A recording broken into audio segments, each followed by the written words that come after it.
বরগুনার বিষখালী নদীর ভাঙনে প্রতিনিয়ত বদলে যাচ্ছে একটি পুরো উপজেলার মানচিত্র। একের পর এক বসতভিটা, কৃষি জমি, সড়ক ও গুরুত্বপূর্ণ স্থাপনা নদী গর্ভে বিলীন হওয়ায় আতঙ্কে দিন কাটছে নদী পাড়ের হাজারো মানুষের। এ বিষয়ে আরও জানাতে বরগুনার বেতাগী উপজেলার কালিকাবাড়ি থেকে যুক্ত হচ্ছেন সুজন আকন। সুজন, ভাঙনের ব্যাপারে পানি উন্নয়ন বোর্ড কি জানিয়েছে, আর স্থায়ী সমাধানের ব্যাপারে কোনো পদক্ষেপ নেওয়া হয়েছে কিনা?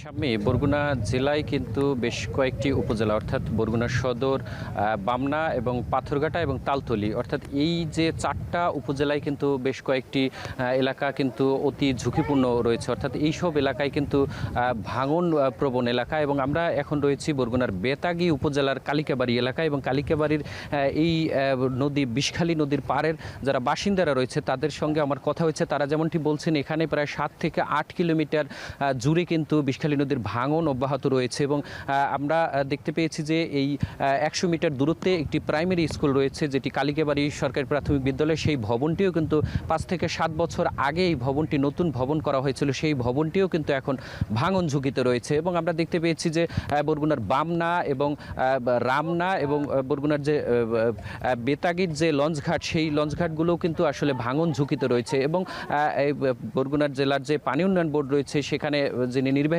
কর্মকর্তা রয়েছে, নির্বাহী প্রকৌশলী হান্নান প্রধান, তার সঙ্গে আমার কথা হয়েছে। তিনি যেমনটি জানিয়েছেন যে এই যে বেতাগীর যে কালিকাবাড়ি এবং বামনা এবং রামনা, এই 3টি স্পট বরগুনার মধ্যে সব থেকে বেশি ভাঙন প্রবণ, এবং এই 3টি স্পট নিয়ে কিন্তু তাদের একটি প্রকল্প ইতিমধ্যে কাজ চলছে, এবং আরেকটি প্রকল্প যেটি জাতীয় বিশ্ব ব্যাংকের কাছেও কিন্তু এই অর্থায়নের জন্য পাঠানো হয়েছে, এবং এই সর্বশেষ এই 3টি স্পট নিয়ে একটি প্রকল্পের কাজ চলছে, এবং তিনি আশা করছেন যে এই প্রকল্পটি বাস্তবায়ন হবে, এবং এই প্রকল্পটি পাশ হলেই কিন্তু এইসব এলাকায় কিন্তু সিসি ব্লক ফেলে কিন্তু স্থায়ী বেড়িবাঁধ নির্মাণ করা হলে কিন্তু এই ভাঙনটা অনেকটাই মোকাবেলা করা হবে। অন্যদিকে আমরা দেখতে পেয়েছি যে বরগুনার যে বামনা উপজেলার যে খাদ্য গুদাম রয়েছে, সেই খাদ্য গুদামটিও কিন্তু ভাঙন প্রবণ রয়েছে, যার কারণে কিন্তু সেই জরুরি ভিত্তিতে পানি উন্নয়ন বোর্ডের পক্ষ থেকেও কিন্তু সেই এলাকাটি কিন্তু জিও ব্যাগ ফেলে কিন্তু চেষ্টা করা হচ্ছে ভাঙন ঠেকানোর জন্য। এবং স্থানীয়রাও কিন্তু বলছে যে আসলে তাদের অন্য ত্রাণ কিংবা সরকারি সহায়তার থেকেও কিন্তু সবথেকে বেশি গুরুত্বপূর্ণ তাদের